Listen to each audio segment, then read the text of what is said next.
Welcome back. It is your feel-good breakfast show, Expresso, on SABC3. Now, we're always looking for stories to inspire you as South Africans on a Monday morning, and we found one very, very good one. The Agisanang Domestic Abuse Prevention, or better known as ADAPT, which is situated in the township of Alexandra in Johannesburg. They were once a very small community organization, but they have flourished into something much bigger, and the Vital Foundation, along with Expresso, went to visit them to find out more. The Vital Foundation supports organisations like Agisanang Domestic Abuse Prevention and Training, better known as ADAPT. It has grown to support victims of abuse and work with youth and men to combat gender-based violence. Nasisa, ADAPT is one of the first organisations in South Africa to include men as part of the solution to end gender-based violence. How has this been beneficial? Why we included men is coming from what our clients were wanting, because clients will complain that this man is abusing me, this man is like this, but I want him. I want to stay in that relationship. So because we want to say, let's make families grow, we decided let's involve men as part of the solution. Remember, they are the perpetrators, so we can't really talk about ending domestic violence without talking to them. Respect and communication is very important. How do you go about teaching that and maybe changing the mindset?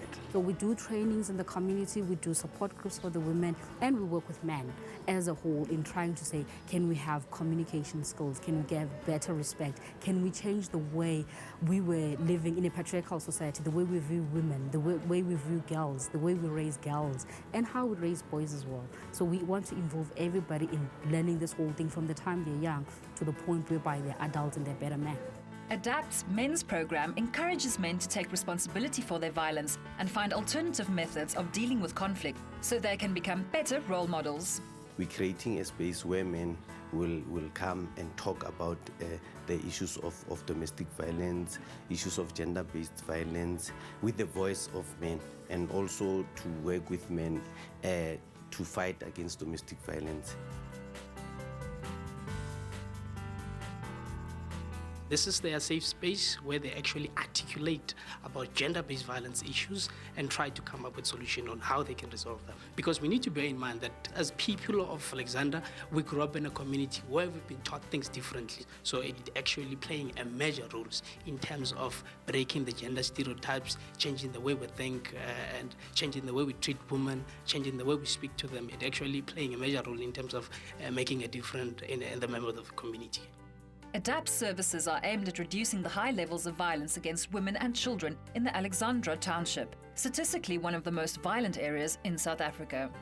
Lizzie, being based at the Alexandra police station must be quite hectic. With organisations like ADAPT in place, are you seeing any improvement in the community? People are more aware of gender-based violence because of the awareness campaigns that we do. We do a lot of radio talks. We do a lot of workshops where we educate people about abuse. We also do door-to-door campaign where we go like door-to-door in Alex, distributing leaflets with simple and easy information where anyone can read about, okay, what to do if this is happening to you. After we do our door-to-doors or workshops or trainings, people come in that, okay, we were attending this and we've had this. I've had this kind of a problem and I need help. Irene Kumalo was a social worker for more than a decade before she joined ADAPT in 1998. She's been integral in ADAPT's growth and success and was appointed as the CEO in 2001. The journey to prevent gender-based violence in the communities and South Africa is a long one. What are the first steps that we can take? Firstly, we get into primary prevention, whereby we educate the community about issues of human rights and gender. Secondly, we have the secondary prevention, whereby we render counseling services to victims of violence against women and children and rape survivors.